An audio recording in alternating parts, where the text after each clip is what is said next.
Well, Apple just released their new iPad Pro recently in the most subtle way possible, through a YouTube video. And they are marketing as the next thing that will replace your computers. But is it really? Is it? Well, let's find out.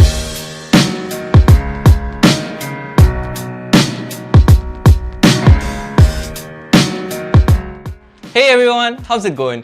My name's Kaushal and you're watching TechWhoop. So today in this video, we are going to talk about the new iPad Pro.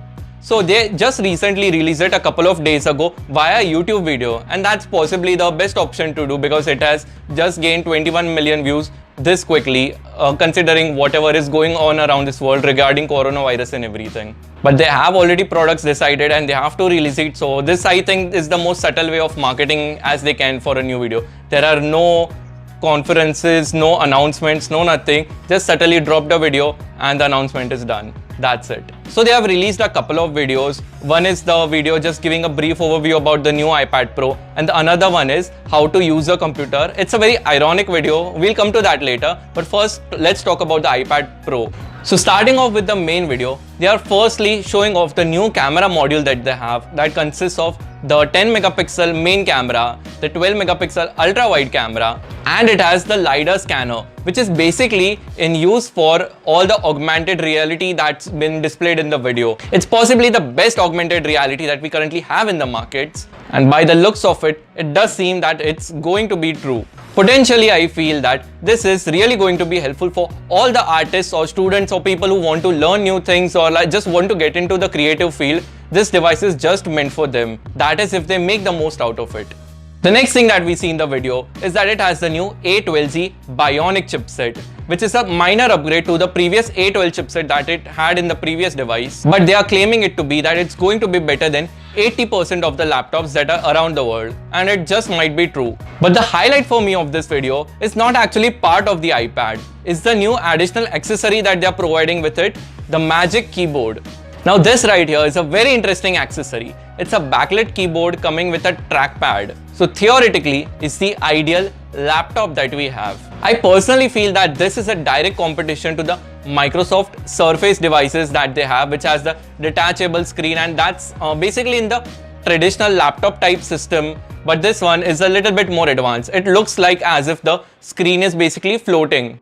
And just by the initial look of the video, I have a couple of concerns regarding it. So my biggest concern is going to be the weight distribution after connecting the new Magic Keyboard. So just by the looks of it, it feels that the top half is going to be a lot more heavier because all the processors and everything is basically going to be present on the iPad, and the keyboard that's present at the bottom is going to be relatively lighter in weight. So if I'm using it while sitting or while laying down on the bed, it can get toppled off. But I'm 90% sure that they must have addressed this issue and the weight distribution must have been proper. But just by the initial looks of it, that's exactly what I thought.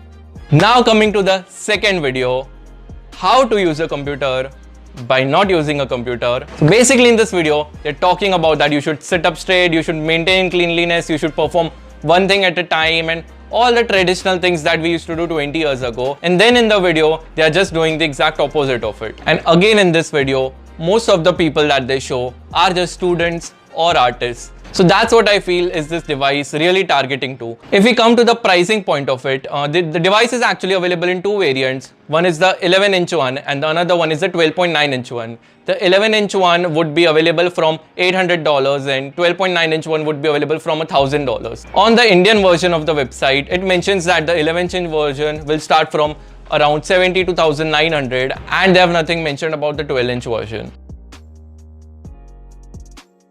So my final verdict for the new iPad Pro is going to be that if you are a designer, artist or a student or any creative person, then this device is just for you if you have the money to spend for the new iPad Pro. It's a tad bit on the expensive side, but I feel that it's definitely going to be worth it. And if you are just a everyday light user who just wants efficient computing without any lag and just smooth transitions amongst everything, then you can also go for this device. That is, if you want a pleasant change from the traditional laptops that they use. And in case if you want to get a traditional laptop, then they also have released the new MacBook Air, which you can also check out. It seems pretty decent. It's a little bit better than the previous one, obviously. But if you are a gamer, a hardcore gamer, then it obviously doesn't make any sense to get this device. you can get much better specs of a gaming laptop or a desktop at exactly the same price. Well, that's my final verdict for this video. You know who you are. If you feel that this device is just meant for you, then definitely grab it because it might just help you go to the next stage in your career. So those were my initial reactions for this video. Smash that dislike button if you didn't like this video, and in case you liked it, you know what to do. So thank you for watching. My name is Kaushal. Peace out.